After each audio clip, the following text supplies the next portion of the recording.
Hello, dear friends. If you're in your 60s or even if you've just crossed that milestone, welcome. This stage of life is a beautiful chapter. More time to reflect, more time to enjoy, and more freedom to focus on what truly matters. But sometimes our homes don't reflect that clarity. Over the years, things pile up. Memories, yes, but also a lot of stuff we no longer need. Today, we're talking about a gift you can give yourself. A simpler, more peaceful living space. In this video, we'll explore 6 household items to declutter before you turn 70. Why? Because less clutter means less stress, fewer chores, and more room for joy. Grab a cup of tea, get cozy, and let's walk through this together with warmth, wisdom, and a little laughter along the way. If you're anything like many of us, papers tend to accumulate quietly over the years. Bills, receipts, manuals, warranty cards, medical records, you name it. These stacks of paper might seem harmless at first, maybe even comforting because they represent memories or responsibilities fulfilled. But over time, they can create a kind of invisible clutter that weighs on your mind and fills up your drawers and closets. Let's be honest. How often do we really go back to those piles?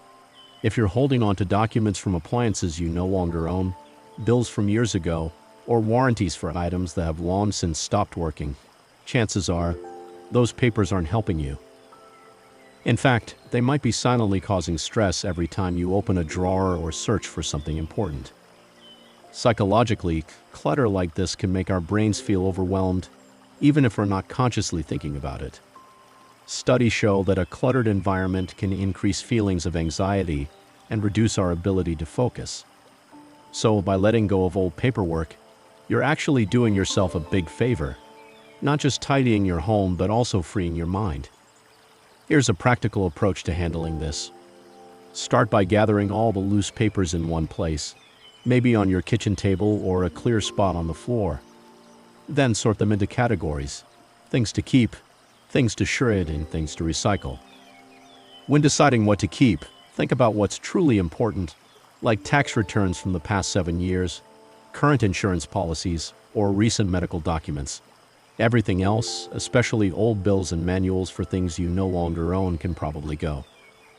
Take my friend Martha's story as an example. She's 69 and found a box full of papers she hadn't touched in over a decade. The process took some time, but when she finished, she said, "I was amazed at how light and calm I felt. It wasn't just the physical space. It was like a weight lifted from my shoulders." Plus, she was able to find important documents much faster after the cleanup, which saved her a lot of hassle. If the idea of shredding sensitive papers feels daunting, remember that many communities offer free shredding services a few times a year. It's worth checking with your local library or community center. And for documents you don't need anymore that aren't sensitive, recycling is a great option. It's kind to the environment and your home. It's important to be gentle with yourself during this process. Decluttering can stir up emotions, especially when papers are linked to memories or significant life events. Give yourself permission to pause and breathe. Maybe even turn on some calming music or invite a trusted friend to help you through it. In the end, decluttering old paperwork isn't about erasing your history. It's about creating a living space that feels peaceful and manageable. When your papers are in order, it's easier to focus on what matters today, whether that's spending time with loved ones, enjoying hobbies, or simply relaxing in a home that feels like a sanctuary. So if you haven't already, consider making this your first step on the journey to a simpler, happier life. Your future self will thank you. Shoes often carry more than just our feet. They carry stories. Maybe it's the pair you wore to your daughter's wedding, the ones you danced in at a special party, or the boots that took you on memorable walks. Each pair can remind us of joyful moments, accomplishments, or even adventures. But sometimes those shoes don't serve us anymore, either because they hurt, don't fit, or simply haven't seen the light of day in far too long. If your shoe collection looks anything like mine did, it might be time to take a closer look.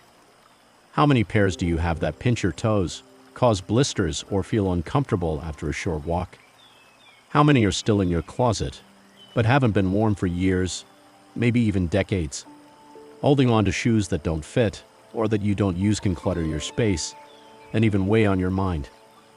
Psychologically, keeping items that no longer bring us comfort or joy can subtly hold us back. It's like trying to walk forward with shoes that are too tight. They slow us down, distract us, and sometimes cause pain. By letting go of those pairs, you're giving yourself permission to move more freely and comfortably, both physically and emotionally. Let me share a story about Gloria, a lovely woman I know who is 68. Gloria realized she had 22 pairs of shoes, but she regularly wore only 4 of them. The rest were tucked away in boxes or crowded on her shoe rack, unused. After a thoughtful weekend of sorting, she decided to donate most of her shoes to a local shelter. She told me, "I felt lighter, like I could breathe easier every time I opened my closet. And knowing those shoes would help someone else made it even better." She kept the few pairs that brought her comfort and joy, her everyday sneakers, a couple of dressy pairs, and her beloved slippers.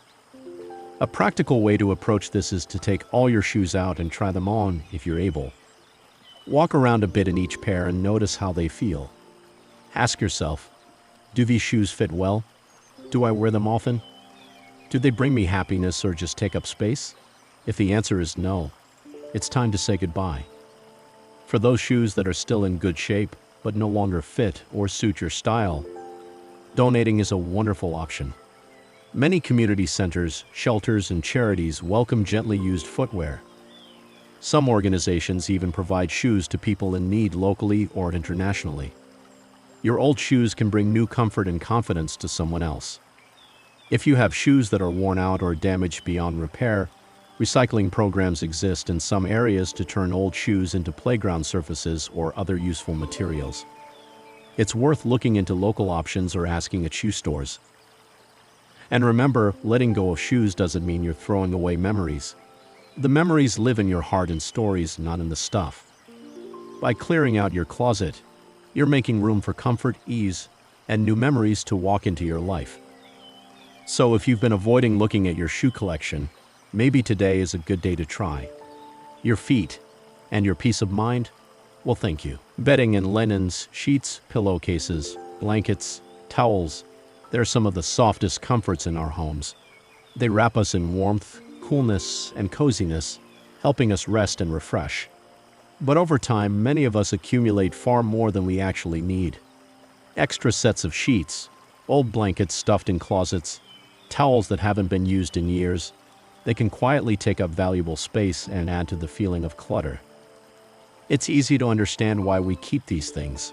Sometimes they were gifts or purchases made during sales when the price was right. Sometimes we hold on to just-in-case items, thinking, maybe I'll need this someday. But the truth is, having too many linens can make caring for them more work than it's worth. More washing, more folding, more storage, and all of that can weigh on us, especially if mobility or energy feels limited. There's also a psychological aspect to this. When our living spaces feel crowded or disorganized, even small tasks like changing the sheets or finding a clean towel can feel like chores instead of simple acts of comfort. Simplifying your linens can lighten not just your space, but also your day-to-day routine. A practical guideline many find helpful is to keep only what you realistically use. For example, for each bed, having 2 to 3 sets of sheets usually works well, 1 on the bed, 1 in the laundry, and maybe 1 spare. For towels, 4 to 6 per person is plenty. Enough to stay fresh between laundry days without overcrowding your linen closet. Let's take a look at Marian's story. Marian, who's 72, realized her linen closet was packed with at least 10 sets of sheets per bed, a mountain of towels and old blankets that had never been touched. After a thoughtful decluttering session, she kept her favorite high-quality sets and donated the rest to a local animal shelter. She said, "It felt so good to give those linens new life. Plus, my closet finally has breathing room. Now when I change the sheets, it's a simple joy instead of a big task." If you find linens that are stained, worn, or no longer soft, don't hesitate to recycle or repurpose them.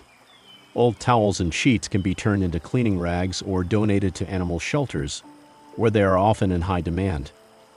Many shelters prefer clean, gently used linens to help care for their furry residents. It's important to approach this decluttering gently. You might find it hard to part with linens tied to memories or gifts from loved ones. That's perfectly normal. Remind yourself that the memories aren't in the fabric, they live in your heart. The linens are just objects that can be passed on to bring comfort to someone else. Simplifying your bedding and linens doesn't just clear physical space, it clears mental space. Fewer items to care for means more time and energy for the things you love. Imagine a closet where every sheet and towel feels just right, easy to find, and ready to bring comfort. So if your linen closet has become a little overwhelming, consider starting small. Pick one shelf or drawer and sort through what you have. Keep the items that serve you well and gently let go of the rest. Your home and your spirit will thank you for it. The kitchen is often called the heart of the home, and it's true. This is where meals are prepared, stories are shared, and memories are made. But kitchens are also one of the easiest places for clutter to sneak in, especially when it comes to duplicates. Maybe you have 3 can openers, 4 spatulas, or half a dozen travel mugs stacked in a cupboard. These extra items can take up valuable space and make it harder to find what you really need when it's time to cook or entertain. Holding on to duplicates often happens without us even realizing it. Sometimes an extra gadget was a gift, or we kept a backup just in case the first one broke. Other times, an item gets buried at the back of a drawer, and we forget we even have it, so we buy another. Over the years, these habits add up to clutter that can make the kitchen feel crowded and overwhelming. Psychologically, too much clutter in the kitchen can affect our relationship with food and cooking. A crowded countertop or a drawer full of unused utensils can create a subtle sense of chaos, making the simple joy of preparing a meal feel more like a chore. By reducing duplicates, we create a clearer, more inviting space where cooking can become a pleasure again. Let me share a story about Jack, a man in his mid-60s who realized his kitchen drawers were bursting at the seams. He couldn't find his favorite measuring cup without digging through layers of seldom-used gadgets. After a weekend of sorting and donating duplicates, he said, "Now I can find everything quickly, and cooking has become so much more enjoyable. I actually look forward to making a meal." To start decluttering duplicates in your kitchen, try this simple approach. Take everything out of one drawer or cabinet and lay it on the counter. Group like items together: spoons, spatulas, measuring tools, mugs. Then ask yourself these questions. Do I use this often? Do I have multiples that serve the same purpose? Would I miss this if it were gone? Keep the items you use regularly, especially those that bring you joy or are important for your favorite recipes. Consider donating or passing along duplicates in good condition to friends, family, or local charities. Many organizations gladly accept kitchen tools that are clean and functional. Sometimes a few special duplicates can be useful, like an extra set of measuring spoons or a second mixing bowl, especially if you enjoy cooking for guests. But for most people, keeping just 1 or 2 of each item is enough to make the kitchen efficient and clutter-free. If you find that some duplicates are broken or worn out, it's a great opportunity to recycle or dispose of them responsibly. Check with your local recycling center or community programs to find out how best to get rid of kitchen gadgets. Remember, the goal is not perfection but progress. Reducing duplicates can bring a surprising sense of calm and ease to your daily routine. As your kitchen becomes more organized, you might find yourself spending more time cooking, experimenting with new recipes, or simply enjoying a quiet cup of tea. So if your kitchen drawers are overflowing or you find yourself frustrated searching for tools, take a little time to sort through duplicates. You'll create space for what you really love and make your kitchen a happier place to be. Gifts have a special place in our hearts. They often come with warm memories, thoughtful intentions, and connections to the people who gave them to us. But sometimes we end up holding on to gifts that don't quite fit our style, taste, or needs. Maybe it's a decorative item that never quite matched your home, or a gadget that collects dust because you never really used it. These gifts can slowly take up space and create a feeling of obligation that weighs heavier than the joy they once promised. Many seniors find this one of the trickiest areas to declutter because letting go can feel like letting go of the relationship, or worse, the memories. But here's the truth. Keeping something out of obligation doesn't honor the gift or the giver. Instead, it can create silent tension in your home and your heart. By gently releasing those items, you open space for things that truly reflect who you are today. Consider the story of Janet, who kept a large ceramic rooster on her mantel for over a decade. It was a gift from her niece, and while Janet appreciated the thought, it never really felt like her style. One day, she decided to donate it to a local charity. Janet told me, "I was worried my niece would be hurt, but when I explained it wasn't about the gift but about making my home feel more like me, she understood. And honestly, it was a relief. The rooster found a new home, and my mantle finally felt right."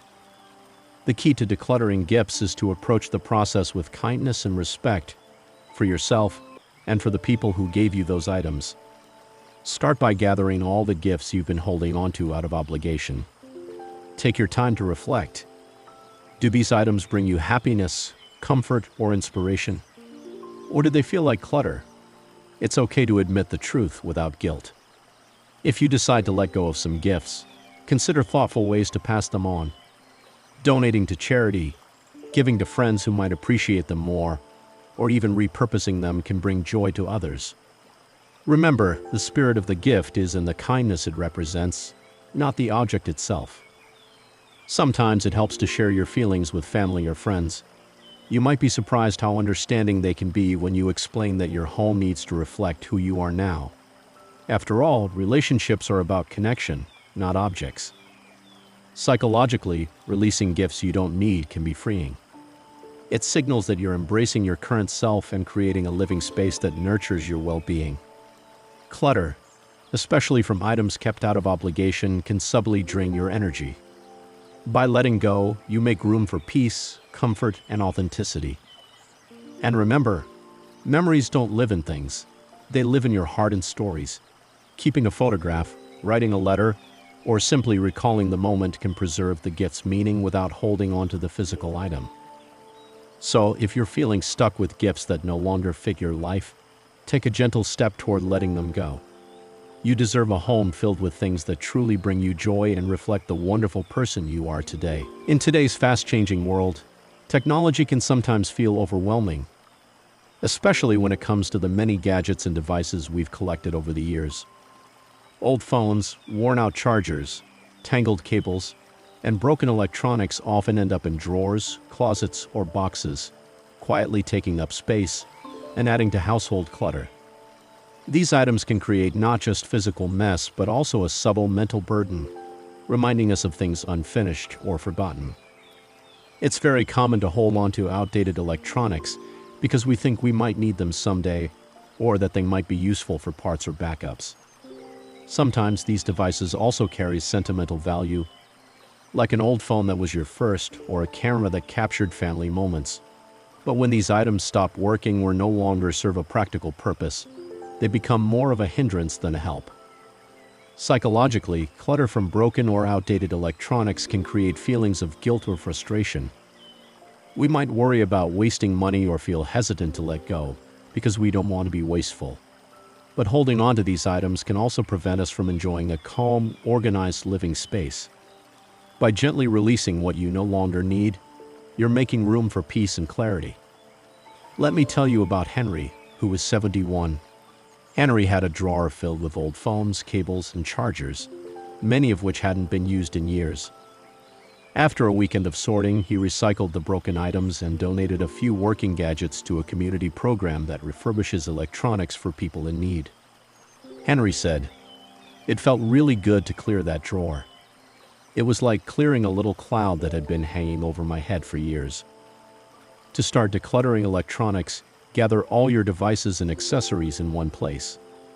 Test what still works and ask yourself, do I use this regularly or even occasionally?